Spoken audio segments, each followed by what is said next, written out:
দর্শক কেমন আছেন সবাই? আশা করি সবাই ভালো আছেন। আজকের এই ভিডিওটা আপনাদের দেখাই যে কৃষক একটা কত বিলে মানুষ মরে বা কৃষকে কত কত বস্তু ফেস করা লাগে, কত কত বস্তুর সম্মুখীন হওয়া লাগে।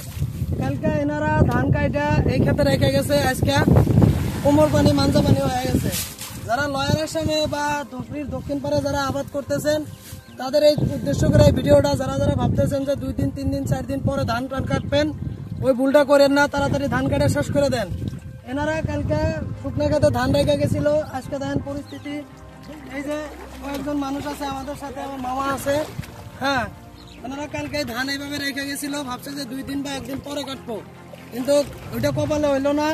এরা আজকে মাঞ্জা পানি বা কোমর পানিতে নাইমা নামে ধান কাটতেছে। কৃষক তো প্রথমে তো বৃষ্টির জন্য কান্দে, তারপরে খেতে ওষুধ দেয় বা ওষুধ পানি দেয়, তাতে কাম হয় না, ইন্দুরে মারে, শেষমেশ পানিয়ে মারতেছে। এই দেখেন আপনাদের সামনে পরিস্থিতি কি হয়েছে। তো যারা যারা লয়ার আসামে বা ধুবড়ির দক্ষিণ পাড়ে শালমারা সমষ্টিতে তাদের লয়ার আসামে বা আছে আপনাদের এইদিকে, বা যারা ধানের আবাদ করছেন তারা অতি শীঘ্রই ধানটা কাটা নিয়ে বাড়িতে নেওয়ার ব্যবস্থা করেন, নইলে এই ধরনের পরিস্থিতি হবো। আপনাদের চোখ যতদূর পর্যন্ত যায় এইগুলো সব ধান ছিল, কালকে ও পরশুদিন অব্দি ধান ছিল। এনারা কালকে সন্ধ্যা বা ভাটিবেলার ওইদিকে ধানটা কেটে রেখে গেছে, ভাবছে যে কালকে বা 2 দিন পরে রোদ উঠলে নিব, কিন্তু এটা কপালে হইলো না। আজকে কোমর পানি বা মাঞ্জা পানি দিয়ে এই ধানটা নিতেছে। ভিডিওটা বেশি বেশি করে শেয়ার করেন, যাতে যারা লোহার আসামে যারা আবাদ বসতি করছে বা ধান খেতি করছে তারা জানি অতি শীঘ্রই ধানটা কাটার ব্যবস্থা করে। আমাদের সাথে আছে কয়েকজন মানুষ, একজন কৃষক আছে, কি অনুভব করতেছে বা এরপরে তার পদক্ষেপ কি হবো।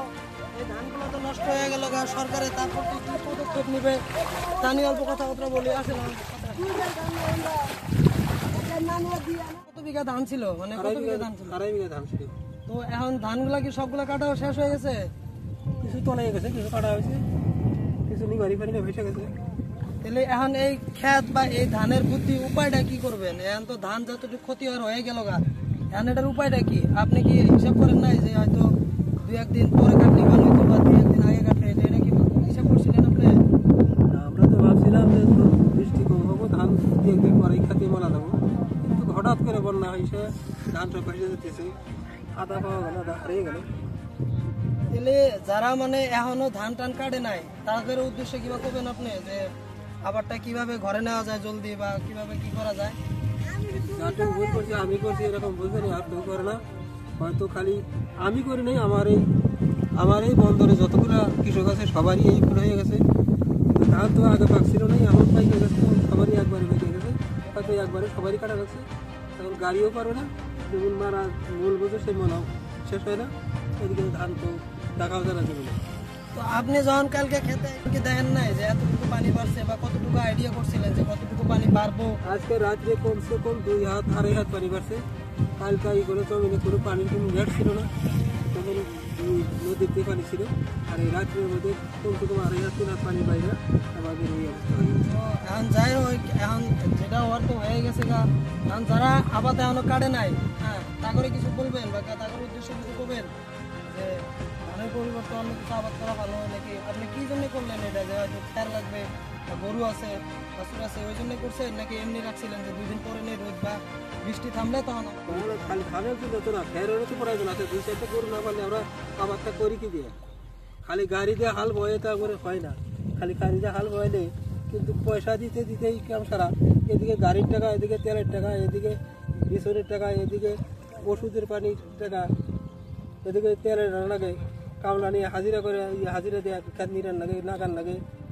আরো একজন মানুষ আছে, চলেন, একজন ট্রাক্টরওয়ালা ভাই আছে, সে 2-1 কথা বলবে। ভাই অবস্থা একদম খারাপ, কি প্রেশারটা কিরকম আছে এখন? কয়েকজনের ধান নিলে আরো কয়েকজন কৃষকের এরকম ধানটা তলে গেছে বা নষ্ট হয়েছে। ও ভাইজান, একদম অবস্থা কেরাসিন ভাইজান, কোন অবস্থা একদম পরিস্থিতি খারাপ। এইখানে শত শত কৃষকের আবাদ তলে গেছে, আপনাদের চারপাশে দেখতে পারেন, খালি পানি আর পানি হয়ে গেছে। কত কত কৃষক এখনো ধান বা অন্য কোনো আবাদ কিছু এখনো ঘরে তোলা পারে নাই। তো আপনাদের চোখের সামনে এই যে আমি দৃশ্যটা দেখাই আপনাদের, এলাকাটা পুরো এলাকাটা একদিনেই তলে গেছে গা। ধান কন আরো যত বাকি আবাদ আছে তাদের হুলস্থুলি সৃষ্টি হয়ে গেছে গা। এখন কোনো গোস বা কোনো একটা এরা পদক্ষেপ নেওয়া পারতেছে না যে কি করব না করব, সব কৃষকের মাথা নষ্ট হয়ে গেছে। এরা তো সরকারের তরফ থেকে কি সহযোগিতা পাইছে তার কোনো উদ্দেশ্য নাই। তো যাই হোক, ভিডিওটা ভালো লাগলে বেশি বেশি করে শেয়ার করেন, আর বেশি বেশি মানুষের সাথে মানে এই ভিডিওটা শেয়ার করে তাদেরকে জানার অল্প ব্যবস্থা করে দেন, আর পেজটারে ফলো করেন। ধন্যবাদ।